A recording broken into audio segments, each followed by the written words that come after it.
Hi everyone, welcome to Dave's Bonsai. On today's episode, we're going to get the Premna into its own bonsai pot.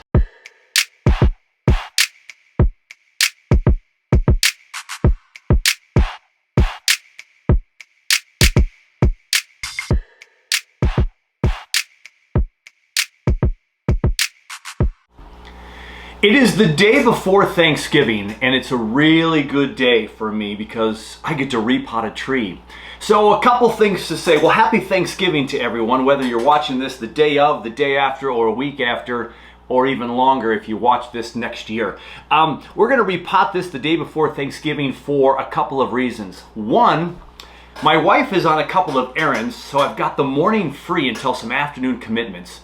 And I don't have school today because, well, I'm a teacher, and I think the only profession that might have better hours than bankers would be teachers. And so it's been a pretty crazy year this year, really stressful on a lot of teachers. And so what I like to do when I'm stressed is to work on my bonsai trees. And so today, the Wednesday before Thanksgiving, when I don't have school, I get to work on a tree. So I'm super excited. Also, I'm working on this tree today because the bottom inch or so of this tree now, from this big growth from when we air layered this Premna and had a stump left with a sucker on it, is starting to harden off. But the hardening off aside, this thing is growing so much like it's the middle of summer and it's got so much energy. I have comfort in belief that in my really nice warm plant room that the recovery of a repot will be really quite doable for this tree. I've also been told that the Premnas, back in our September workshop with the Minnesota Bonsai Society, some of the members who have Premnas or have, I think it was the Premna that they worked with, they completely bare rooted their tree when they repotted theirs. They just completely bare rooted it, and it was that was in the summer months for the one member. Maybe the May time period for another. But the other member asked, well, why don't we just bare root them now? But this was September. We wanted to make sure we didn't destroy the roots too much, and of course it was going to grow into this weird season where the new bonsai enthusiasts would have to bring their trees into their homes, and who knows how the stress on the tree would have reacted. So we told our new workshop attendees not to bare root them. But I'm going to go ahead and look at all these roots and probably bare root it today. I've got all this massive growth. It's starting to harden off. This tree is super healthy. We're going to go ahead and go for it. And my plant room is warm and cozy. We got mid 70s to upper 70s in the daytime. The humidity right now is 65%, and it hovers between 55 and 75 all day long, depending upon when I recently watered. And so we're ready to do this. So I think we're going to put it in the blue pot. We've got a one stem tree that we might do some wiring on and get it a little bit of a corkscrew look. We'll see. I don't know if I want a corkscrew on my tropical tree. Probably not as common, but some movement. I've got my smoothie, so I'm ready for the morning. I don't know what else I need, but some tools, and we'll dig in. First, we're going to take it out of the pot here, and then we'll examine what we have. So a couple episodes ago, as I mentioned, we did an air layer on the Premnas, and this was a stump left over from, we kept the top half. That's over there on the bench. And this top half has this big old root on this side, but nothing's growing over here. All of this must be wrapped around maybe this side. Who knows? We're going to probably cut that away. We're going to probably chop some of this stump a little bit more to make this new tree like right there. See how it's curving up like that? So we'll just have to see what the tree will offer us here for options with roots and movement. And so we'll go ahead and we'll comb out. I haven't done a repot on camera for an awful long time. So if you're new to bonsai or if you're a veteran, we're always looking at combing out the top of the existing tree, because we want to kind of see where the roots really hit the soil of the tree. Now if it's a nursery stock tree, we have no idea how far down the trunk goes before the roots start to flare out. Because I've had this tree for several months, and we did the air layering to it, I can see roots and how they're developing. I know I don't have to go down very far to know what's going to happen here. I can kind of see them. But I still don't know what this tree looks like deeper down because I have not completely bare rooted it before. My sneaky suspicion was that there'd be a lot of root growth where the tree is growing the best, and that seems to be the case so far. There's also a lot of wraparound roots, so who knows where they're all gonna originate from. But there's certainly roots all the way around. Interesting part of this tree right now is I can grab the root or grab the base of the tree here, the stump, and hold it and spin it around. So we're going to get rid of most of this dirt. So for our Minnesota Bonsai Society workshops, we get our trees from Weigert's.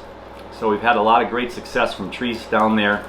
And I hear if there's a place that you got to go visit on your bonsai journey, if you're down south and east, you're going to go over to Florida. I believe it's in Florida, and you're going to go to Weigert's and you're going to go look at the amazing trees that they have there on display, for sale. Absolutely stunning. So we almost have this completely bare rooted already, so it didn't take a lot of time. I know these trees are planted in a little bit more of a sandy soil, these Premnas, and they also have a fair amount of the bigger pine bark type wood chips in there.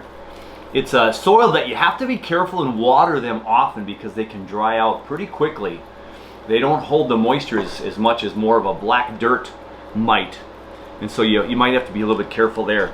As I pruned away, I had a whole bunch of roots kind of break apart, so you know, this tree pretty much nothing left except for this new growth. So there are certain sides of this tree that I'm sure the root system just kind of broke off.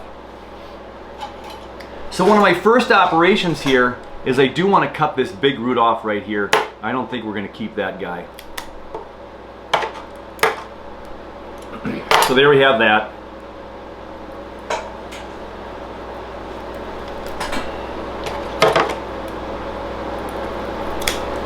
And we cut that off. I'm going to turn the fan off for you. My fans go off for about 15 minutes every hour or two. And so that just makes a little bit too much noise for producing the video here, huh? Alright, so there's another little root that we took off here. Not going to need that guy right there. I feel a big root down here winding around from somewhere. So this could be a little more tangly than I expected, but we'll see.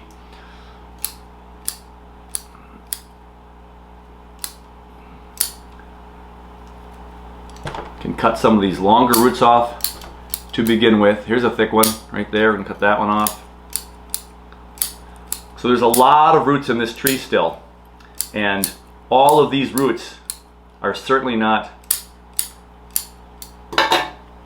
feeding that one branch, to the best of my knowledge. Our main tree of our main tree there. This pot might be too small. Might be wise to go a little bit bigger than this. We'll have to see when we get down there. I think we're going to have to put it in a bigger pot. Alright, so I'm going to chew this next root off.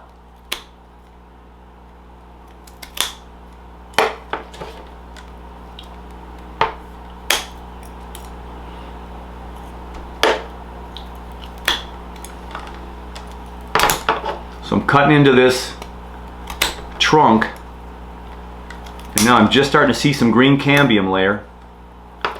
And there we go, this root broke off now. So this had 3 roots over here. 1, 2, 3. Not a tremendously radial pattern. They angled straight down. And so this side of the tree, there we go. Get some of that chunky root out of there. And then we have this guy right here that's wrapping around to this side where this growth is. So who knows how viable that root is. But we are going to cut it down. There we go. That was just curving around underneath and twisting around. That was a gnarly, gnarly system. That would have wreaked a lot of havoc long term had this tree survived in its original form.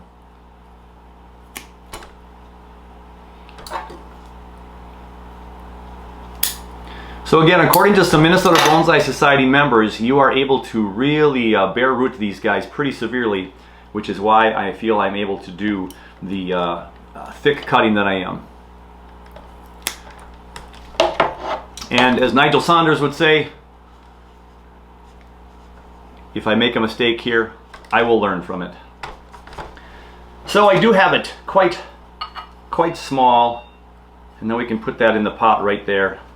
We can leave it at that angle. So if you put it at this angle, here is the old trunk of the tree right here, and this is where the new shoot is. If we plant it like this, this will become buried, and who knows where roots will grow on this side. We can have a whole new tree, and they won't even see that in the future. We can plant right around that. So I have a couple of holes in the pot for drainage, and I have some drainage screen here. And I think if we cut off right there, we can cover our hole right there. So I'll go ahead and put a little bit of soil on there.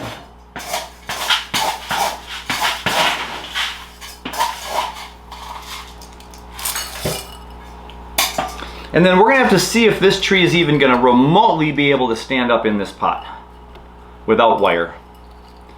And if we need wire, we can put wire in there.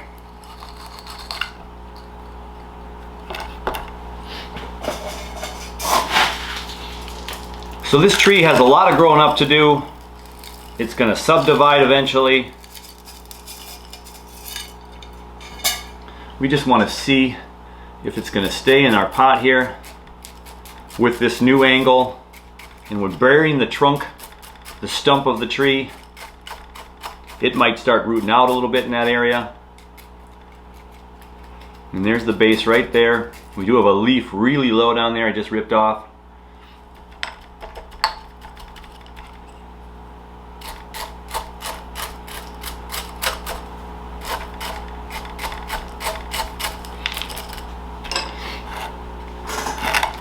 So there we have the tree in the pot. I don't think I need any wire. There's not going to be any gusty winds down in here. And so we have this nice curve coming out of the ground, and it's going this way.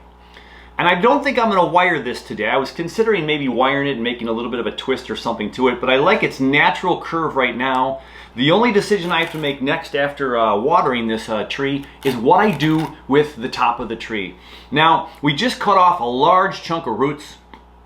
And so we have a lot of tree with not as much roots to support it. It is very healthy, very vigorous. We got a lot of little tiny branches trying to shoot out here. So I think we will make it less top heavy, and we'll cut it back. We have a hard woody trunk starting to form down here in the bottom inch or so. We're going to at least cut it back to here. That's amazing growth.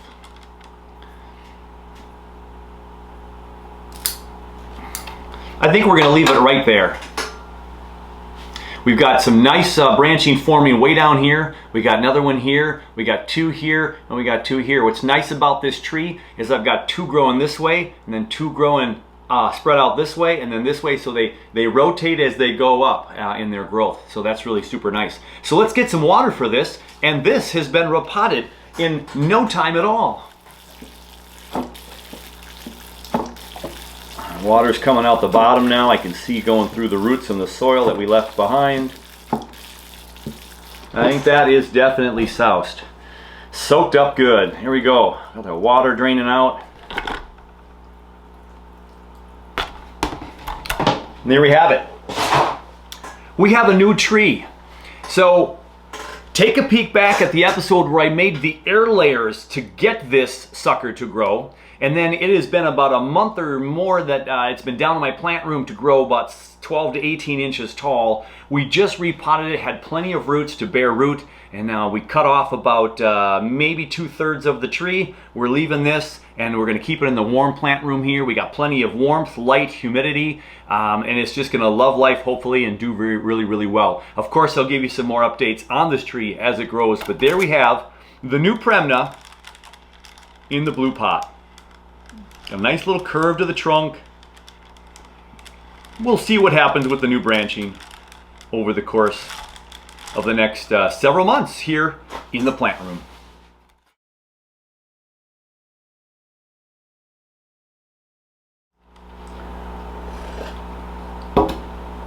Oh, I'm loving my smoothie in the morning. Smoothie and a bonsai. Never been a coffee drinker, so most people would be having their coffee. I got the smoothie every day, loving it. So my update for today is another Premna. So this Premna has some really crazy fun roots down there. See all the root action? And after I cut this back the first time in the July workshop of the Minnesota Bonsai Society workshop, I did my tree afterwards to make sure I could work along side by side with the members to see how my tree's growing versus their tree's growing.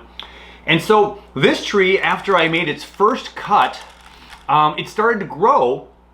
And I added, after I saw the growth and I saw this little pattern of this tree, I thought, oh, windswept. And so I put some wire on and I assisted this tree to make it a little bit more windswept. Let me show you my inspiration. So while at the cabin a couple years ago, we went up north to the Pequot Lakes area in northern Minnesota, north of the Brainerd Lakes area. In Pequot Lakes, I came across this store where this artist had a whole bunch of wire trees and of all different sizes, and I picked up this one right here.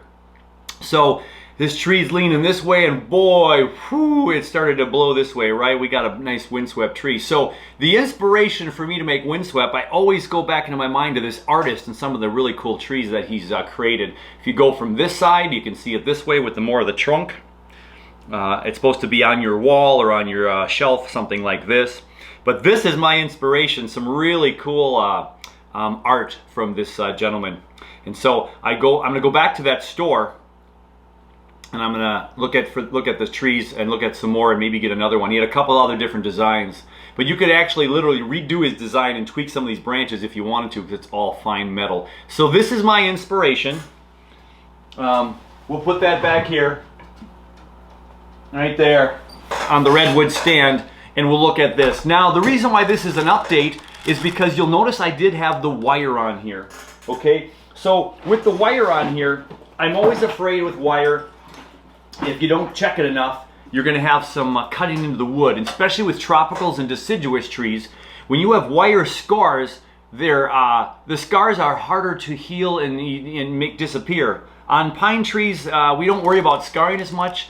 They tend to kind of hide a lot better and go away. So what I'm going to do is I'm going to go ahead and unwire this right now while you all watch, because I've been looking at this tree and wondering if we're going to get some scarring here. And I'm seeing just a little bit of dent on that first one. And I don't want to damage these branches, so I'm just going to cut this right here now. Okay, there's that one. And upon closer inspection, yeah, there's a little wire mark on there. You can't see it from the front of the tree though, so that's good. Let's get a cut right here. And there's a little indent there as well. So the reason why I'm checking this tree and the reason why I was worried is because if you've been watching my channel for the last several months on the new stuff that I've been putting out here, I've been talking about how the massive growth of these Premnas in my plant room. And so when you have massive growth, it is not sitting dormant anymore. These Premnas are growing full force. And if they're growing full force, they're going to swell up everywhere on the tree. And if they're swelling up everywhere in the tree, of course, that means that I'm going to have possible swelling and marks on these branches, which we do not want. So I'm taking off the wire. I had a small wire on the secondary branch here, and I had the more structural branch, the whole main trunk wired as well. So we're taking off this wire because we don't want any branches to have scarring. Now this is a really young tree, so as it grows over the course of the next 10-20 years, the scars that we might be seeing today might hide eventually, and we might not see them. But we're not going to take any risks.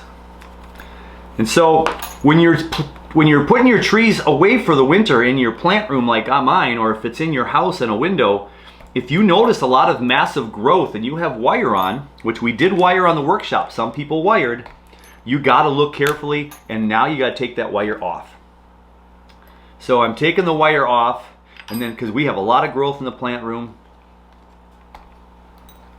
and we can wire this up at a later time. Oh, there we go, got that pulled out.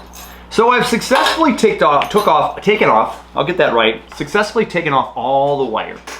And you'll notice Some nice new growth down here. Got another branch there if I want in the future. I got another one right there. So 2 buds growing down there, back budding. So this thing is growing super well. And the parts that are sweeping are growing as well. So this one has grown about 2-3 inches from when I put it in the plant room. This one back here has grown a couple of inches. This one has the really fun, it goes down, up, and around like here, and that's sweeping. The one behind it is sweeping. And we have some risk of some parallel branches here and here, some parallel branches, so we'll have to do some manipulation. This one looks like it was trimmed at some point. And then this comes up back here, but we can make this sweeping too down the road. So the risk of taking this wire off now is it losing some of its bend already? I'd have to look at the before shot, and then we'll look at it afterwards to see if I'm already getting some upward movement, which I'm sure I am because of the nature of the tree. So we could put a guy wire here, right here, and bring this down over this way as this growing season continues to continue this really windswept tree. Otherwise, the way it sits right now, it does move this way, and now everything's going this way, so I'm okay. I have this branch in the back, don't know what we're going to do with that. We can cut this one off, so again the sweeping goes this direction. And when I have it in my plant room, I try to position the tree so it's reaching towards the light. I could even angle it this way, and so it all tries to reach that way. So there's the update. Upon closer inspection, one little dent right up here. So right here on this branch, if I can zoom up in post-production, I don't know if I get too close how much blurry you'll see, but that branch right here has just a little bit of an indent there. Otherwise, no marks on the main trunk, maybe a little tiny one here, little tiny one underneath here, which is on the bottom part, that's okay. I also see a tiny little bud that tried to shoot out right there. So the tree will just sit in a plant room and we'll let it continue to grow. Some pruning bumps I can cut off. Again, this tree branch right here, I can go this way with eventually, and we get that windswept look. So I'm not going to cut these branches off yet. You see how it naturally wants to go this way, of course, we'll bend it that way. So we're going to leave it alone. I'm not going to do any pruning on this. This was just taking the wire off. One of the many things we have to do when we have wire on trees, you have to keep an eye on them so we don't get scarring. This will go back on the bench, and there is your Premna de-wiring update.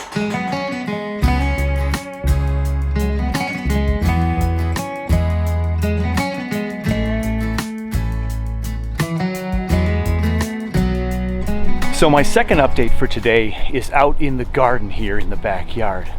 So I had Bruce, the guy who takes out all the water out of my sprinkler system here, the last day of his season. I literally called him up today because I was like, oh, I'm supposed to call Bruce. And he can spray out into the end of November, early parts of December, until we get a real deep freeze. I'm good to do that. Called him up today. He was on the road to a city about 15 miles from here in my neck of the woods, and he said, you're in luck, Mr. Weiss. This is my last day and I can swing by today. Super grateful on this pre-Thanksgiving day to have Bruce come out and take care of my sprinkler systems so we don't have any more cracks in the underground system. I've got a crack he's got to fix in the spring. We didn't use our sprinkler system all year long because we had this crack, and I just had other things going on and never got to it. So he came and he sprayed out all the systems. So while I was out talking to Bruce, I did my daily check of my trees while he was getting the sprinkler system all set up for resting for the winter, all clear of water, right? So I went to the cabin cold frame, I checked out all the trees in there, looking really good, and then I did this. I came over here and I checked out the trees here in the garden. So upon first inspection, everything looks pretty good. Everything looks pretty good. We had 53 degrees yesterday, and we have 45 today, but the winds are coming now from the northwest. It's going to cool down substantially for the rest of the holiday weekend. But as I was looking around in my trees, I came over here and I noticed some digging down in here, and I wasn't too pleased with what I found. So as we go close down here, one of the critters has completely girdled around one of my maple trees of Minnesota forest, number 2. So I'm very frustrated at that. Not sure what I'm going to do. He's left most every other tree alone. However, if you look really closely down there, I think we have some peeling down there too, or some nibbling. Oh, and look at right there. Yeah, he went around those roots of the one of the berry trees, winterberry. So that's a large root that curls around, but he got that one too. Frustrating, to say the least. These critters that won't leave my trees alone. Now, one of the problems we have with the Minnesota winters, they get so cold and we're locked into snow for months and months, people think. But we're pushing December and we don't have any snow yet on the ground. Look at how beautiful it is here in the backyard. Sun is shining. We're at 45 degrees. We're not even close to snow. Of course, we could wake up tomorrow and we could have 5, 6, 7, 8 inches on the ground. You just never know. So what do I have to do to cover these up? So I could wrap the trees individually with some wrap. The ones I think the critters, the voles, are going to go in there and chew. They'll leave most of this alone. We just need a good blanket of snow to keep them out of here. But my Minnesota forest, I don't know that I want to risk. So I think we're going to lift that out of the vegetable garden, and I think I'm going to store it in the garage this year. And since he likes that berry bush, we might have to do that as well. So let's get this thing out of here and see if we can put it in the garage.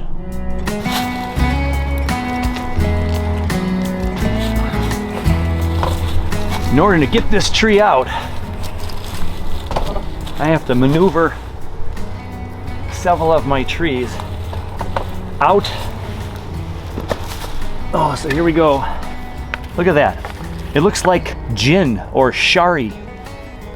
Now these roots might have been gone someday because they're growing really bizarre, but we're gonna go ahead and put that in the garage as well, because that he's gonna keep chewing on that guy.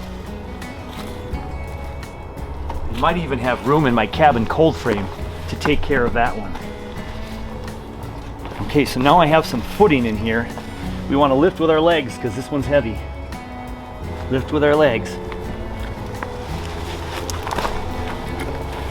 And climb over the edge.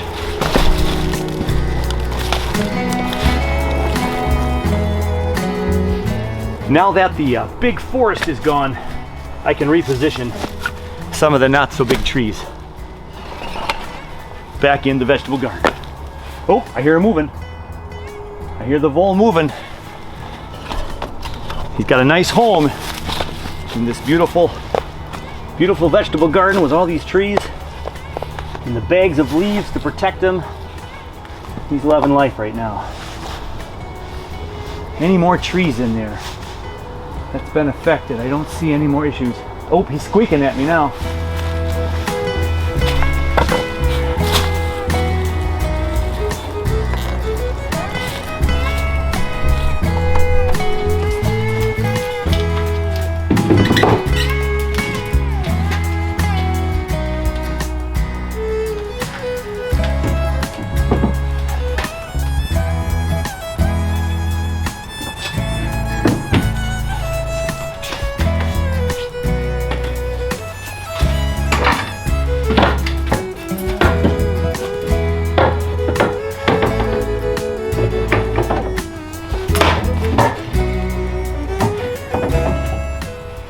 I'm recycling one of my fish tanks, so I have it out here on one of that glass table I was going to repurpose, like the one down in the plant room.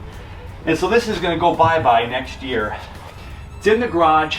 The tree just fits under the kayak, this tall Alberta spruce. So yeah, let's get a close-up of the girdling for you. So here we go. He did quite a number, a good inch up high, all the way around this maple. So that was my big sturdy corner maple on this forest planting. So that's probably going to be a goner. And then if we come around to the front, he just started to get this one as well. So the elm trees, the Siberian elms are fine, the other maples are fine. So we're just going to leave this in the garage then. It won't have the sunlight that the other trees will have, but it's in dormancy. We should be okay. Periodic sun from me opening up the garage door, The temperature will fluctuate in here. It won't be as cold as outside, but it won't probably get up much past freezing in the middle of winter. Sometimes in the 40s, and then in the springtime when it gets up into the 50s, I'll have to be careful.